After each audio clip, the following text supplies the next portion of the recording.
Oh, hello, Ojuswi. Thank you so much for joining us. Hello, ma'am. Thank you so much for calling me. So, first of all, congratulations. You qualified UGC NET in Code 55 for Assistant Professor. Yes. So, how's Thank your you. feeling? Like you qualified NET? I'm really feeling good. Like this was my first competitive exam ever. So definitely there's a sense of satisfaction that, and also belief that if you work hard, you will achieve it. And this time the paper one was very unpredictable kind of. Yeah. So wonderful. So, okay, can you tell something about yourself, your place, your academics? So I come from Jharkhand, city called Devghar. So I have done my schooling and my graduation there. And probably it is a very same semi-rural kind of background, and it was most likely that okay, you become a teacher or a housewife. But during my graduation time, I happened to do an internship from IIM Ahmedabad, and that sort of opened the whole MBA world, the corporate world, and I got extremely fascinated towards it. And just I somehow convinced my parents that I want to get an MBA. So I came to Delhi. I completed my MBA from Guru Gobind Singh Indraprasth University here in Dwarka, and then I completed it in September 2021, and then I've been working, and I gave UGC NET, so the result came like a few weeks back, and I was very happy to clear it. So, what was the idea? Like you were working, like you already working, and then you came to again you switched to UGC NET. So actually, UGC NET is one exam that opens a lot of opportunities, like a PSU for assistant lecturer. So that was something in my mind, and it kind of validates your MBA also, that you have done MBA major in HR and you have a sufficient knowledge. No matter you're from which college, if you're not from IIMS, also if you have cleared this exam, it kind of validates your knowledge. So that was one thing. And they were like they were people saying you can become a teacher. Now I tell them that okay, I will be a professor a little better. or is there any difficulty you faced during that time? Difficulty in paper code 55 is that it is very vast, and the materials are not easily available, especially the labor law part. It is not that you will find it easily anywhere.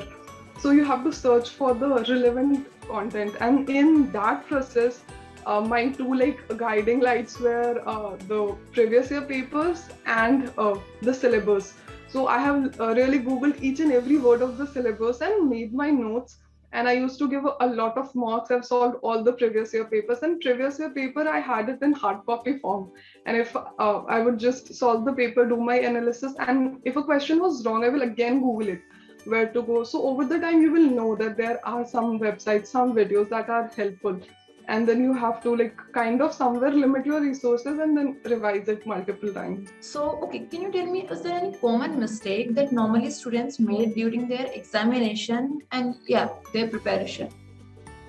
See, there are two type of students who prepare for UGC NET. First are the first year MBA students, and second are the working people. So currently what I see, working people, they have a very busy schedule. So they kind of, keep on postponing this exam. It happens every 6 months. So they're like, okay, next time, this time I'm gonna. So there is one thing that they have to give. That is the difficulty of time that they face. But they have to somewhere start their preparation, and this exam is very much crackable, even with a job.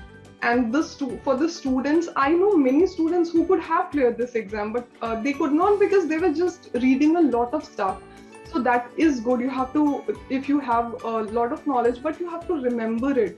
A lot of labor law, if you read once, you will not remember it. You have to revise it multiple times. And the question is I remember last year there was a question from the definition of family specifically in the Gratuity Act, and there are at least 24 major acts.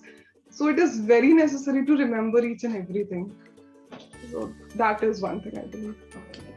So can you share some time management tips, how to divide time for paper 1 and 2, and how long one should study? It's more than time. I think it is your commitment that, with how much focus are you studying.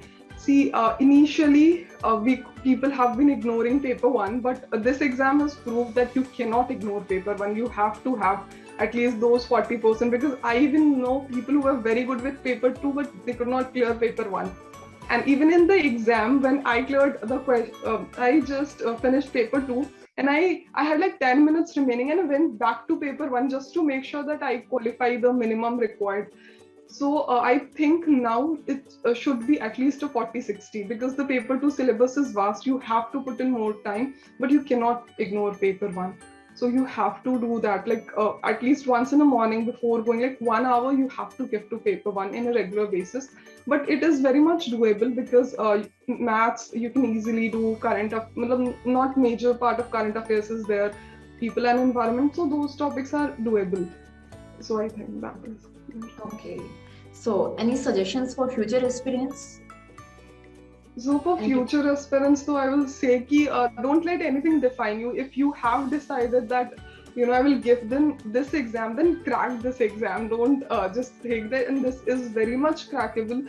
With the right strategy, you can definitely do it. So I will just say ki, believe that you can do it, and work on it.